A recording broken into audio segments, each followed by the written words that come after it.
পুরনো অ্যাবে এক নিঃসঙ্গ পরিত্যক্ত ধর্মীয় স্থাপনা। তার পাথরের গায়ে জমে থাকা শ্যাওলা আর ফাটলগুলো যেন বলে দিচ্ছে এখানে অনেক কিছু ঘটেছে, যেগুলো চোখে দেখা যায় না, শুধু অনুভব করা যায়। দেয়াল জুড়ে ঝুলে থাকা পুরনো কুরুশগুলো অদ্ভুতভাবে কাঁপছে। বাতাসটা ভারী, এমন ভারী যেন শ্বাস নিতেও ভয় করে। দূরে কোথাও একটা ঘন্টার শব্দ শোনা যায়, ধ্বনিটা যেন সময়কে থামিয়ে দিয়েছে। আর সেই রাতেই অ্যাবের ভেতরে এক অন্ধকার করিডোরে ধীরে ধীরে হেঁটে চলেছে দুইজন নান। তাদের মুখ ঢাকা, হাতে প্রার্থনার মালা, কিন্তু তাদের চোখে আতঙ্ক, এক নিঃশব্দ আতঙ্ক, যেন কেউ তার পেছনেই আছে, নিঃশ্বাস নিচ্ছে ঘাড়ের ওপরে। ঠিক সেই মুহূর্তেই এক বিকট আর্তনাদ, আর এরপরেই এক ঝাঁপ। নানের আত্মহত্যায় নিন্দার ঝড়, কিন্তু সেই জায়গা জুড়ে কিছু অলৌকিকতার উপস্থিতি টের পাওয়ায় একজন প্রিস্ট আর একজন সিস্টারকে ইনভেস্টিগেশনের জন্য পাঠানো হয় রোমানিয়াতে।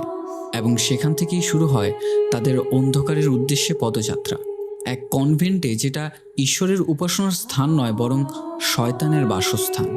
দি কনজিউরিং ইউনিভার্সের চতুর্থতম মুভি দ্য নান। সাথে আছি আমি ইমন। কেমন আছো তোমরা সবাই? আশা করি সবাই খুবই ভালো আছো। And welcome to my channel সিনেহল। আশা করি শেষ অবধি থাকবে, কেননা মুভি শেষে কিছু অজানা তথ্য রয়েছে। তো ঘটনা শুরু করা যাক।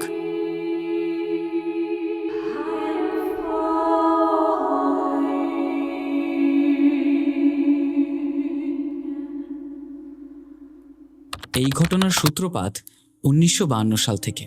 রোমানিয়ার সেন্ট কার্টার এক অ্যাবি। সেদিনের রাতটা ঘন কুয়াশার আবরণে এক গা ছমছমে পরিবেশ। কনভেন্টের ভেতরে এক পরিত্যক্ত গোপন পথে এগিয়ে চলল দুইজন নান, জেসিকা এবং ভিক্টোরিয়া। তারা কোনো এক বিষয় নিয়ে খুবই চিন্তিত, তাই সংশোধনের জন্যই এখানে আসা। হাঁটতে হাঁটতে এক কক্ষের কাছে এসে পৌঁছায়। দরজায় স্পষ্ট রোমানিয়ান ভাষায় লেখা ফিনিথিক দিউ, যার অর্থ ঈশ্বরের সঙ্গ এই পর্যন্তই। সিস্টার জেসিকা ভিক্টোরিয়াকে বাইরে প্রার্থনা করতে বলে ভেতরে প্রবেশ করে, এবং কিছুক্ষণের মধ্যেই এক বিকট চিৎকার।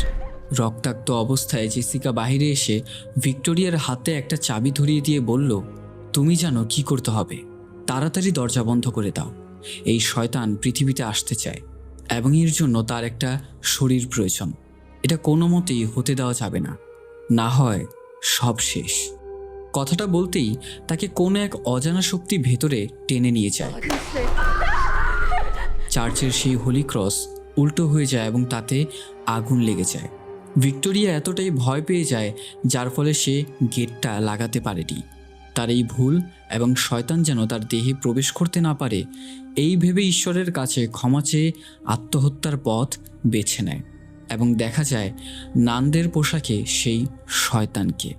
সকাল হতেই ডেলিভারি দিতে আসা এক যুবক অ্যাবের বাইরে নানের ঝুলন্ত দেহ দেখতে পায়। নানের এই আত্মহত্যার ঘটনা গ্রামে এবং শহরে নিন্দার ঝড় ওঠায়। ভ্যাটিকানের প্রিস্টরা বেশ চিন্তিত, কেননা নানের আত্মহত্যায় মানুষদের চার্চ থেকে বিশ্বাস হারিয়ে যাবে।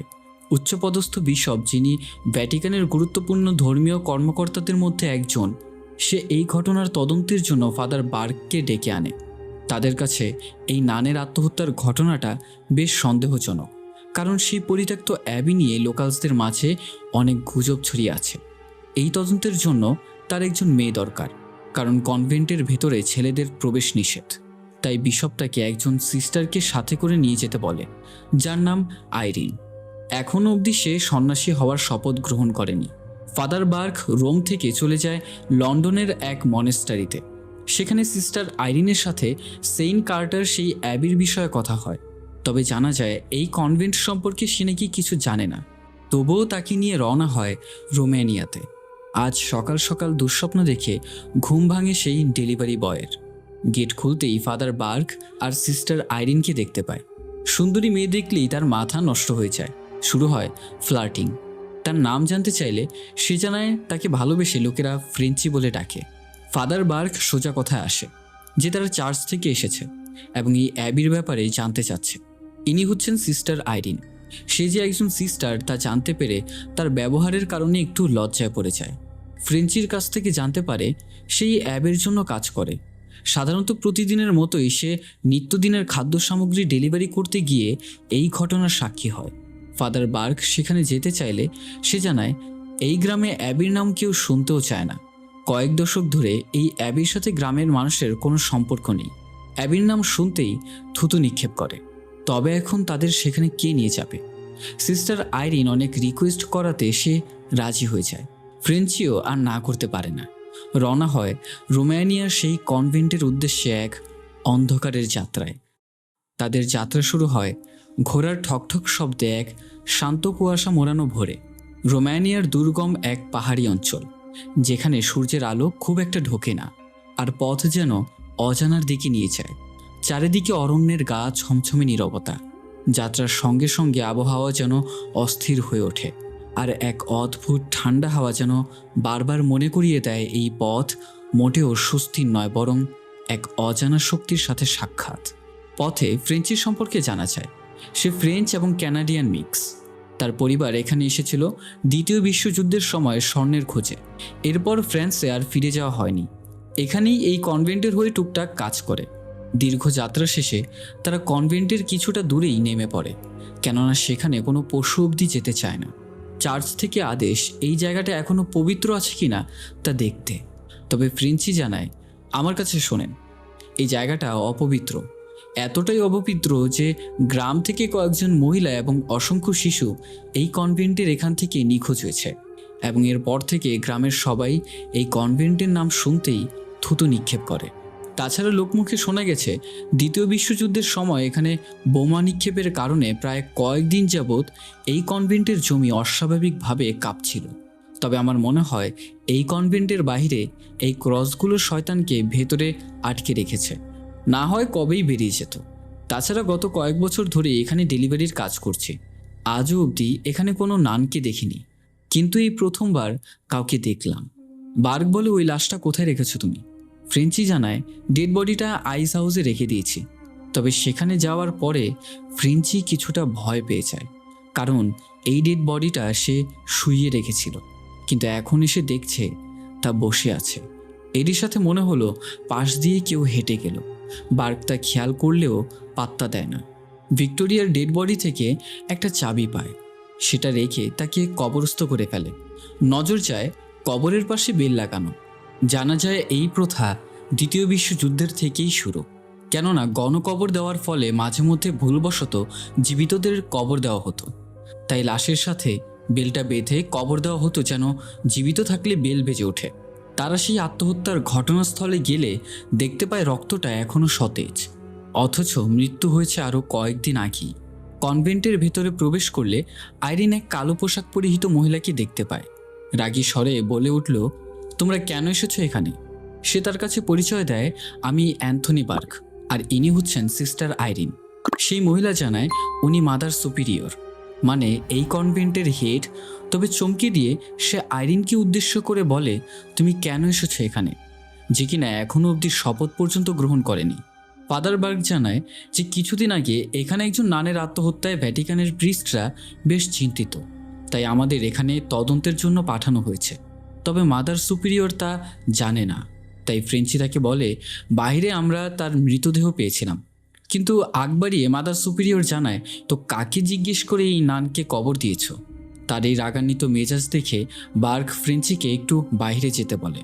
সে জানায়, আজকে কোনো কথা বলতে পারবো না, প্রেয়ার্সের সময় হয়ে যাচ্ছে। তোমাদের যাবতীয় সব প্রশ্নের উত্তর তোমরা কালকে পেয়ে যাবে, আর কিছুক্ষণের মধ্যেই গেট বন্ধ হয়ে যাবে। আচ্ছা, তো অনেকের হয়তো অ্যাবি অথবা কনভেন্ট শব্দ নিয়ে সমস্যা হচ্ছে। অ্যাবি আর কনভেন্ট একই শব্দ। অ্যাবি হচ্ছে যেখানে নানরা থাকে এবং এখানে বাইরের লোক প্রবেশ নিষেধ, সে হোক মেয়ে অথবা ছেলে। একমাত্র যারা ঈশ্বরের রাস্তায় সারা জীবনের জন্য সংসার, সম্পত্তি, দুনিয়াবি চাহিদা আর পরিবার ছেড়ে নিজেকে ঈশ্বরের কাছে উৎসর্গ করে শপথ গ্রহণ করে, তারাই এখানে আসতে পারবে। তবে মাদার সুপিরিয়র তাদের জানায় অ্যাবির মধ্যেই একটা লজ আছে, আজকের রাতটা তোমরা সেখানেই কাটাতে পারো। তারা সেই লজে গিয়ে পৌঁছায় এবং ফ্রেঞ্চিকে বলে, তোমার গ্রামে যেতে বেশ দেরি হয়ে যাবে, রাস্তাও বেশি একটা নিরাপদ নয়, এর চেয়ে ভালো তুমি এখনই রওনা হও। এই কনকনে শীতের রাতে হ্যারিকেন নিয়ে গন্তব্যে এগিয়ে চলল ফ্রেঞ্চি। নজর কাড়ল এই ঘন কুয়াশার মাঝে এক নানকে দাঁড়িয়ে তার দিকে তাকিয়ে। এই, ওখানে কে? কোনো সাড়া নেই। একটু কাছে পৌঁছাতেই লক্ষ্য করে সেই নান ফাঁস দেওয়ার দড়ি নিয়ে হেঁটে যাচ্ছে। মুহূর্তের মধ্যেই হাওয়ায় বিলীন হয়ে যায়। ঠান্ডায় নিঃশ্বাস ভারী হয়ে আসে এবং ভেতরে ভয় প্রবেশ করে। মনকে বোঝাতে পারছে না যে এটা কি অতিপ্রাকৃত বিষয় নাকি আবারও কোনো নানের আত্মহত্যা হবে। তাকে বাঁচানোর জন্যই সে হ্যারিকেনের এই নিভু নিভু আলোয় খুঁজছে। কিন্তু হঠাৎ মুহূর্তের মধ্যেই ফাঁস দিয়ে কোনো এক অবয়ব তার উপর ঝুলে পড়ে। হ্যারিকে নিয়ে কোনো মতে প্রাণপণে সেখান থেকে পালাতেই যাবে, ঠিক সামনেই নজর যায় সেই অবয়ব দাঁড়িয়ে। মুহূর্তের মধ্যেই সে উধাও। সে সুরক্ষার জন্য কবর থেকে একটা হোলি ক্রস উঠিয়ে নেয়। অন্যদিকে লজে আইরিন একটা ফটো দেখতে পায়, যেখানে সিস্টার শার্লেটকে দেখা যায়। ডিনারে বসলে ফাদার বার্কের সাথে তার কথা বলতে বলতে উঠে আসে কিছু অজানা তথ্য। আইরিন জানায় সে প্রায়ই উদ্ভট স্বপ্ন দেখে, যা খুবই ভয়ানক। কিন্তু স্বপ্নের শেষ মুহূর্তে সে মাদার ম্যারিকে দেখতে পেত এবং স্বপ্নের মধ্যেই সে বারবার একই কথা বলে, মাদার ম্যারি আমাকে সঠিক পথ দেখাবেন। বিষয়টা ঐশ্বরিক হওয়াতে কনভেন্টের সবাই আস্তে আস্তে এই বিষয়টা জানতে লাগলো এবং এই স্বপ্নের কথা বিশপও জানে। হয়তো এই কারণেই আমাকে সে এখানে পাঠিয়েছে। তার এই কথা শুনতে পেয়ে বার্কের অতীতের কথা মনে পড়ে যায়। এটা দ্বিতীয় বিশ্বযুদ্ধ চলাকালীন সময়ের ঘটনা। তখন আমি লিয়ন শহরে প্রিস্টের দায়িত্বে ছিলাম। তোমার মতোই একটা ছেলে দুঃস্বপ্ন দেখত, কিন্তু তার দুঃস্বপ্ন ছিল অন্য রকমের। তার ভেতরে এক অপশক্তির প্রভাব ছিল। ছেলেটার নাম ছিল ড্যানিয়েল। চার্চ থেকে অনুমতি পাওয়ার পর আমি তার উপরে এক্সোরসিজম করা শুরু করি, কিন্তু আমার ইচ্ছে ছিল না তার উপরে এক্সোরসিজম করার। কেননা তাকে শয়তান এমনভাবে বশ করে ফেলেছিল যে ভারী মাত্রায় এক্সোরসিজম করার ফলেই ছোট বাচ্চাটা তা আর নিতে পারেনি। সে কিছুদিন পরেই মারা যায়। আমার এই ভুলের কারণে এই আফসোসটা এখনও অবধি আমাকে ভেতর থেকে কুরে কুরে খায়। সেদিন রাতে বার্ক ঘুমন্ত অবস্থায় বাড়িতে কারো পায়ের শব্দ অনুভব করে। এর উৎস খুঁজতে খুঁজতে বাইরে পৌঁছালে দেখতে পায় একটা ছোট বাচ্চাকে। দেখে তার কাছে কিছুটা চেনা চেনা লাগছিল, তাই তার পিছু নিতে শুরু করে। হাঁটতে হাঁটতে চলে যায় কবরস্থানের কাছে। দেখতে পারে ছেলেটা অস্বাভাবিক ভঙ্গিতে দাঁড়িয়ে গা গলাচ্ছে। ছেলেটা আর কেউই নয় বরং ড্যানিয়েল, যে কয়েক বছর আগে এক্সোরসিজমে মারা গেছে। তার কাছাকাছি যেতেই এক অলৌকিক কাণ্ড। তার মুখ থেকে এক সাপ বেরিয়ে বার্ককে ধাওয়া করলে সে কফিনের মধ্যে পড়ে যায়। বার্ক এখন বন্দি কফিনে। আগে থেকে এই সমাধিতে তার নাম লেখা। তার চিৎকার কেউই শুনতে পাচ্ছে না। নিঝুম রাতে কবর থেকে শুধু কেবল বেলের শব্দই শোনা যাচ্ছে। এক দমকা হওয়ায় আইরিনের ঘুম ভাঙে। বাহির থেকে কিছু একটা শব্দ পাওয়াতে উঠে হ্যারিকেনে আগুন জ্বালিয়েই খোঁজ করতে শুরু করে। কোনো অজানা শক্তি তার পিছু করছে। হাঁটতে হাঁটতে কনভেন্ট থেকে বাইরে এসে চলে যায় চার্চে, যেখানে অনেক নান এই গভীর রাতে প্রার্থনা করছে। নজরে পড়ে এক ছায়া, ক্রমশই বড় থেকে ছোট হতে লাগলো। আইরিন কিছুটা বুঝে ওঠার আগেই তখন আয়নায় তাকায়। তার সামনে চেহারাবিহীন এক নান, কিন্তু পেছনে ঘুরতেই সেখানে কেউ নেই। এরপর আইরিন খুবই সাহসী। এইসবে তোয়াক্কা না করে সে বাইরে চলে আসে। হঠাৎ বাতাসে ভেসে আসা বার্কের আর্তনাদ শুনতে পায়। যখন কবরস্থানে গিয়ে পৌঁছায়, সেই শয়তান আইরিনকে পথভ্রষ্ট করার চেষ্টা করে।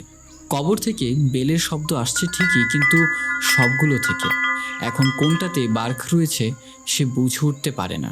আইরিন শুরু থেকেই বলেছিল সে স্বপ্ন দেখত যে মাদার ম্যারি তাকে সাহায্য করে। সে চোখ বন্ধ করে ঈশ্বরের কাছে প্রার্থনা করলে আধ্যাত্মিক অনুভূতির জন্য ফাদার বার্কের কবরের সন্ধান পায়। কিন্তু হাতে বেশি সময় নেই। বার্ক কফিনের ভেতর থেকে বেল বাজাচ্ছে, কিন্তু এই কফিনে সে একা নয় বরং এক মৃত লাশ, যে তাকে শেষ করতে চাচ্ছে। সঠিক সময়ে আইরিন তাকে সেখান থেকে উদ্ধার করতে সক্ষম হয়। কবর থেকে উঠতেই সেই কঙ্কালের সাথে কিছু বই দেখতে পায়। বার্ক সেই বইগুলো সাথে করে নিয়ে চলে আসে। পরদিন তারা চলে যায় কনভেন্টে। তবে লক্ষণীয় বিষয়, সদর দরজার সামনে আজকেও রক্তগুলো টাটকা, এরই সাথে গতকালের চেয়েও বেশি। ভেতরে প্রবেশ করে কনভেন্টের দরজার সামনে দাঁড়িয়ে বার্ক মাদার সুপিরিয়রের কাছে জিজ্ঞেস করছে, আজকে কি জিজ্ঞাসাবাদ করা যাবে? সাথে সাথেই দরজা খুলে গেল এবং আইরিনকে সিস্টার ভিক্টোরিয়ার ডেড বডি থেকে পাওয়া চাবি দিয়ে সতর্ক থাকতে বলে এবং তাকে ভেতরে যেতে বলে। সিস্টার আইরিন প্রথমবারের মতো সেই পুরনো কনভেন্টের ভেতরে পা রাখে। প্রাচীন দেয়াল জোড়া যেন ইতিহাসের ভারে নুয়ে পড়েছে। ঝিরঝির বৃষ্টি আর করিডোর জুড়ে নীরবতা, যেন শতাব্দীর গভীর নিস্তব্ধতা সেখানে জমে আছে। এই নিস্তব্ধ পরিবেশে কনভেন্টটি কেবল ধর্মীয় স্থান নয়, বরং এক রহস্যময় নিঃসঙ্গতা আর অজানা আতঙ্কে ঘেরা এক প্রাসাদ। আইরিন হঠাৎ এক নানের ঝলক দেখতে পায়, তবে তাকে দেখেই সে গা ঢাকা দেয়। পিছু নিতে নিতে উপাসনাগারে গিয়ে পৌঁছায়। পবিত্র স্থানে এক বাদরের উপস্থিতি যেন খারাপ কিছুর ইঙ্গিত দিচ্ছে। সামনেই এক সিস্টার প্রার্থনায় মগ্ন। পেছন থেকে ডাক দিতে গেলে এক নান এসে তাকে আটকে দেয় এবং জানায়, এই কনভেন্টে আমাদের 24 ঘন্টা প্রার্থনা একজনের পর একজন ক্রমাগত চালিয়ে যেতে হয়, তাই দয়া করে এতে বাধা সৃষ্টি করবেন না। অন্যদিকে গতকাল রাতের ঘটনায় কোনো মতে ফ্রেঞ্চি নিরাপদে গ্রামে ফিরে আসে। বারে বসে ড্রিঙ্কস করছে আর ভাবছে গতকাল রাতের কথা। বারে এক মহিলা আয়না ঢেকে দিচ্ছে কোনো এক অজানা কারণে। বারটেন্ডারকে জিজ্ঞেস করলে জানতে পারে ওই মহিলার 12 বছরের মেয়ে গলায় দড়ি দিয়ে আত্মহত্যা করেছে। তাছাড়া এক ছেলে হঠাৎ করেই অন্ধ হয়ে গেছে। আরেক লোক নাকি গ্রাম থেকেই নিখোঁজ। তার মতে যাই কিছু আছে ওই কনভেন্টের ভেতরে, সেই শয়তান গ্রামবাসীকে অভিশপ্ত করছে এবং কনভেন্টের নাম নিতেই আবারও থুতু নিক্ষেপ করে। বারটেন্ডার আরও বলে, শুনেছি কনভেন্টে নাকি একজন প্রিস্ট আর এক সিস্টার এসেছে। হতে পারে নতুন করে আরও 2 জনের মরদেহ পেতে চলেছি। কথাটা শুনে ফ্রেঞ্চি অনেকটা চিন্তায় পড়ে যায় আর চেয়ে থাকে সেই বন্দুকের দিকে। বার্গ সেই কবর থেকে পাওয়া বইগুলো পড়ে জানতে পারে এক ডিমনের সম্পর্কে, যার নাম ভ্যালেক। এই বিষয়ে এন্ডিংয়ে ডিসকাস করব, তাই অবশ্যই ভিডিওর শেষ অবধি থাকবে। সন্ধ্যা ঘনিয়ে আসতেই কনভেন্টের আসল দরজা বন্ধ হয়ে যায়। সিস্টার আইরিন এখনও কনভেন্টের ভেতরেই। সেখানে তার কথা হয় সেই নানের সাথে, যার নাম সিস্টার ওয়ানা। আইরিন থেকে সিস্টার ভিক্টোরিয়ার সম্পর্কে জিজ্ঞেস করলে সিস্টার ওয়ানা তার স্মরণে কিছু কথা বলে, তবে পেছনে আরেক নান দাঁড়িয়ে আছে, সংকেত দিচ্ছে সে যেন বাড়তি কথা না বলে। ওয়ানা জানায়, আমাকে ক্ষমা করবেন, আমাদের জীবন সংক্রান্ত কিছু বলতে পারবো না। তবে আইরিন এই কনভেন্টের ইতিহাস সম্পর্কে জানতে চায় এবং এখানে উঠে আসে কিছু চাঞ্চল্যকর তথ্য।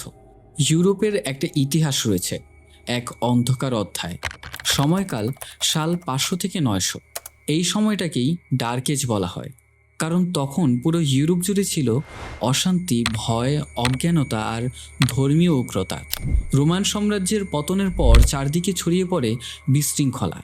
মানুষের মধ্যে শিক্ষার আলো নিভে যায়। চার্চের প্রভাবে বাড়তে থাকে অন্ধবিশ্বাস, আর সেই অন্ধবিশ্বাসের আড়ালে গড়ে ওঠে কিছু গোপন কাহিনী। Oh no. Damn.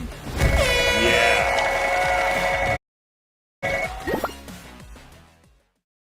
কাহিনী ঠিক যেমনটা ঘটেছিল সেই রহস্যময় অ্যাবের ভেতরে। এই কনভেন্ট অথবা অ্যাবে তৈরি করেছিল সেন্ট কার্টার ডিউক বা রাজা। শুরুতে এটা ছিল একটা রাজমহল। নিষিদ্ধ জাদুর প্রতি সে অন্ধবিশ্বাসী ছিল। ব্ল্যাক ম্যাজিক প্র্যাকটিস করে সে যা জ্ঞান অর্জন করেছিল সে তার নিজের লেখা বইয়ে স্থান দিয়েছিল। এবং এখানে আমরা ভিউয়ার্সরা জানতে পারি ফাদার বার্গ যেদিন রাতে কবরে ছিল, যেখান থেকে সে সেই বইগুলো পেয়েছিল সেটা ছিল সেই সেন্ট কার্টার রাজার কবর। তবে প্রশ্ন আসে, সে মরল কিভাবে? রাজার উদ্দেশ্য ছিল নরক থেকে এক ভয়ানক ডিমনকে এই পৃথিবীতে আনা, যাতে করে সে আধ্যাত্মিকতার জ্ঞান আর অমরত্ব হাসিল করতে পারে। ফলে শুরু করেছিল বিভিন্ন রিচুয়াল। এক পর্যায়ে পৃথিবীর বুকেই এই সেন্ট কার্টার রাজমহলের এক গোপন কক্ষে নরকের দরজা খুলে ফেলতে সক্ষম হয়। বেরিয়ে আসছিল এক ভয়ানক অস্তিত্ব। কিন্তু ততক্ষণে চার্চের প্রধানরা গোপন সূত্রে রাজার কার্যকলাপ সম্পর্কে জানতে পারে এবং সঠিক মুহূর্তে চলে এসে রাজাকে হত্যা করে। এবং এই পোর্টাল বন্ধ করতে জিসাস ক্রাইস্টের রক্ত, যা হোলি রেলিক্স নামে পরিচিত, সেটা দিয়ে সিল করে দেওয়া হয়। সাথে চার্চের প্রধানেরা এই রাজমহলকে পরবর্তীতে কনভেন্ট হিসেবে গড়ে তোলে এবং এই অপশক্তিকে নিয়ন্ত্রণে রাখতেই যুগ যুগ ধরে কনভেন্টের নানেরা 24 ঘন্টা প্রার্থনা করে সেই শয়তানকে দমিয়ে রাখতে। এভাবেই কয়েক শতক পার হয়ে যায়। তারপর আসলো দ্বিতীয় বিশ্বযুদ্ধ। বিশ্বযুদ্ধের এই ভয়ানক বোমাবর্ষণে এই কনভেন্টের সেই নরকের দরজা আবারও ভেঙে যায় এবং এই শয়তানের জন্যই সিস্টার ভিক্টোরিয়াকে নিজের জীবন দিতে হয়েছে। সে আর বেশি কিছু বলতে পারে না, তখনই এক নান এসে তাকে থামিয়ে দেয়। নান বলে, তুমি এখনো শপথ গ্রহণ করনি, তো এখানে কেন এসেছো? এখান থেকে চলে যাও। সিস্টার ওয়ানা জানায় আজকে সে যেতে পারবে না, কারণ সন্ধ্যার পর গেট বন্ধ থাকে। আজকের রাতটা এখানেই কাটাতে হবে। থাকার জন্য তাকে একটা নির্দিষ্ট কক্ষ বাছাই করে দেয়। তবে রুমে প্রবেশ করতেই নজর যায় খাটের সাথে দড়ি বাঁধা। বিষয়টা সে বুঝতে পারে না। ওয়ানা চলে যাওয়ার সময় তাকে জিজ্ঞেস করে, সিস্টার, এই চাবিটা কিসের? সিস্টার ভিক্টোরিয়ার মৃতদেহ থেকে পেয়েছি। তবে ওয়ানা জানে না যে এটা কিসের চাবি। এরই সাথে যাওয়ার আগে সে বাহির থেকে গেটটা তালা লাগিয়ে চলে যায়। ফাদার বার্গ সেই বইগুলো থেকে এই রাজমহলের ব্লুপ্রিন্ট পেলে কনভেন্টে প্রবেশ করার সিক্রেট প্যাসেজ খুঁজতে শুরু করে, কেননা আইরিন একা ভেতরে, যদি তার কোনো ক্ষতি হয়। কিন্তু সে কিছুতেই পাচ্ছে না। তখনই হঠাৎ মৃদু সুরে কেউ বলে উঠল, ভেতরে প্রবেশ করার দ্বিতীয় রাস্তা তুমি পাবে না। কণ্ঠটা মাদার সুপিরিয়রের। সে তাকে জিজ্ঞেস করে, এখানে সমস্যা কি? আমার মনে হয় এই কনভেন্টের কোনো ভয়ানক ইতিহাস রয়েছে। কিন্তু মাদার সুপিরিয়র তাকে কিছুই বলে না, বরং সে তাকে বলে, যাই করো না কেন, আইরিন আর ফিরে আসবে না। অনেক দেরি করে ফেলেছ। এই বলেই যেমন থমকে গেল। হাতে থাকা মোমবাতি নিভে গেল। যখন সে তার কাছাকাছি যায়, বুঝতে পারে এটা মাদার সুপিরিয়র নয়, বরং সেই শয়তান যে কিনা তাকে ধোঁকা দিয়ে আসছিল এই অবধি। বাহিরে তখন বজ্রপাত আর বৃষ্টি। আইরিন স্বপ্ন দেখছে সে কোনো গোপন কক্ষে কারো পজিশনের মধ্যে আছে এবং মাদার ম্যারির কাছে সাহায্য চাইছে। সেই সাথে প্রথমবারের মতো স্বপ্নে সে ব্যালেককে দেখতে পায়। ঘুম ভাঙলে তার সামনে এক নানকে প্রার্থনা অবস্থায় দেখতে পায়। মুহূর্তের মধ্যেই কেউ নেই। হঠাৎ সিস্টার ভিক্টোরিয়া তার কানে ফিসফিস করে বলে, ঈশ্বর তোমার রক্ষা করুক। এই বলি গলায় দড়ি দিয়ে সে ঝাঁপ দেয়। বুঝতে আর বাকি রইল না এটা সিস্টার ভিক্টোরিয়ার রুম। হঠাৎ সেই রুমের এক গোপন দরজা খুলে যায়। ঘুটঘুটে অন্ধকারে মোমবাতি নিয়ে রওনা হয় সেই পথে। পৌঁছায় বেসমেন্টের এক অজানা হল রুমে।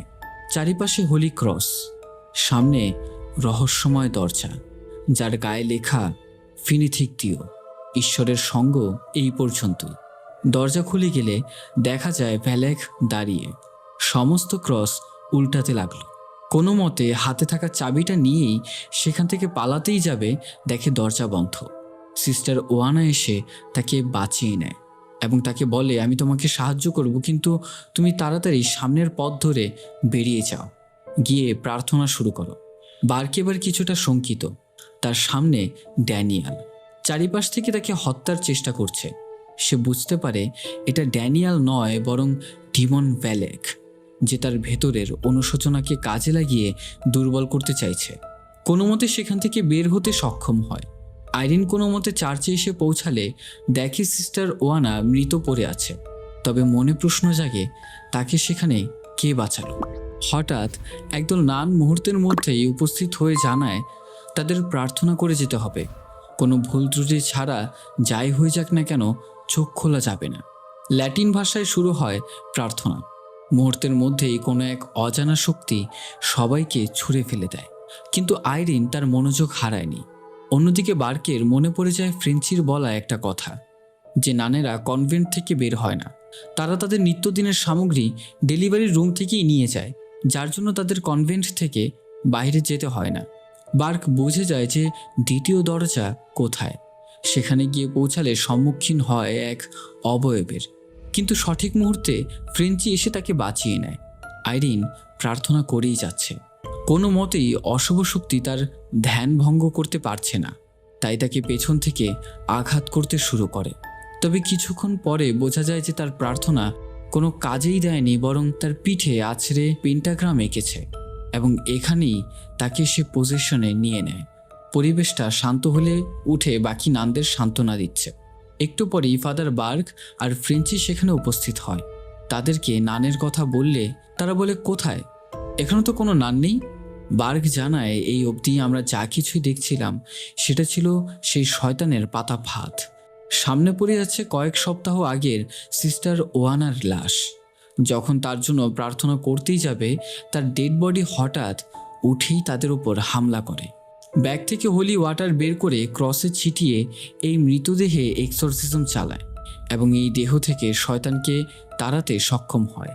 তারা বুঝতে পারে এই কনভেন্টের অন্যান্য নানেরা মারা গেছে আরও অনেক আগেই, বরং সিস্টার ভিক্টোরিয়া আর জেসিকা মিলে এই শয়তানকে বন্দি করতে চেয়েছিল, তবে তারা সক্ষম হয়নি। ভ্যালেকের একটা জীবিত দেহ প্রয়োজন যাতে করে সে এই পৃথিবীতে আসতে পারে, কিন্তু সিস্টার ভিক্টোরিয়া তা হতে দেয়নি। ফ্রেঞ্চি জানায়, যেহেতু সব সমস্যার মূলে পৌঁছেছি, তো এখন আমাদের এখান থেকে যাওয়া উচিত। কিন্তু আইরিন জানায় তারা যেতে পারবে না, এখানে থেকে এটা সমাধান করেই তারপর যেতে হবে। আইরিন ফাদার বার্গকে জানায়, আমি গোপন কক্ষের প্রবেশ দরজা খুঁজে পেয়েছি। এখন এই নরকের দরজা বন্ধ করতে জিসাস ক্রাইস্টের পবিত্র রক্ত খুঁজতে হবে, যেটা কিনা এই কনভেন্টের মধ্যেই কোনো এক গোপন কক্ষে রয়েছে। তবে যাওয়ার আগে আইরিন তার শপথ গ্রহণ করতে চায়। সে তার ডিসিশন নিয়ে নিয়েছে যে সারা জীবন নান হয়েই থাকবে। শপথ শেষে তারা সেই গোপন কক্ষে গিয়ে পৌঁছায়। মাদার ম্যারির মূর্তির ইশারায় তারা সেই গোপন দরজার সন্ধান পায় এবং সেখানেই তারা হোলি রেলিক ব্লাড অফ ক্রাইস্টের সন্ধান পায়। বার্গ তা আইরিনকে পরিয়ে দেয় এবং রওনা হয় সেই গেটের উদ্দেশ্যে। মনে সাহস নিয়ে ভেতরে প্রবেশ করে। তিনজন তিন দিকে চলে যায় সেই গোপন কক্ষের সন্ধানে। হাতে বন্দুক নিয়ে ফ্রেঞ্চি এক রুমের কাছে যেতেই হঠাৎ হাতে থাকা মশাল নিভে যায়। শুনতে পায় এক হুঙ্কার। আইরিন হাঁটতে হাঁটতে অনুভব করলো তাকে কেউ নজর রাখছে। পেছনে ঘুরতেই নানের পোশাকে এক অবয়বকে দেখতে পায় এবং তারপর কোনো মতে বেঁচে গিয়ে সে একটা নির্দিষ্ট কক্ষে গিয়ে পৌঁছায়। পেছনে একটা মোমবাতি জ্বলে উঠল এবং সেখানেই পা দিতেই লক্ষ্য করে যে একটা পেন্টাগ্রামের মধ্যে সে দাঁড়িয়ে আছে। তার সামনে সাদা কাপড়ে পরা অবয়ব। এরই সাথে রুমের দরজা নিজে নিজেই বন্ধ হয়ে যায়। আইরিনের চিৎকার শুনতে পেয়ে ফ্রেঞ্চি আর বার্গ পাগলের মতো তাকে খুঁজছে। ফাদার বার্গের সামনে নানদের পোশাকে কয়েকজন অবয়ব দাঁড়িয়ে মন্ত্রচায়ন করছে। ক্রমশই তার দিকে এগিয়ে আসছে তারা। বার্গ হ্যারিকেনে থাকা কেরোসিন ঢেলে ক্রস এঁকে আগুন জ্বালিয়ে সেখান থেকে অন্য পথে চলে যায়। ফ্রেঞ্চি কোনো মতে সেই আসল কক্ষ খুঁজে পায়। গেট ভেঙে ভেতরে প্রবেশ করতেই সম্মুখীন হয় সেই অবয়বদের। দেখে বোঝা যাচ্ছে যেমনটা এখানে কোনো এক রিচুয়াল হতে চলেছে। দেখতে পায় পেন্টাগ্রামের মধ্যে আইরিন শূন্যে ভেসে আছে। যখন সে মুখোশটা সরায়, বুঝতে পারে তাকে সেই শয়তান পজেস্ট করে নিয়েছে। ফ্রেঞ্চিকে সে শূন্যে ভাসাতে লাগে। যখন তাকে হত্যা করতেই যাবে, চালাকি করে আইরিনের কোমরে থাকা সেই হোলি ব্লাড ছিটিয়ে দিলেই তার ভেতর থেকে ভ্যালেক বেরিয়ে আসে।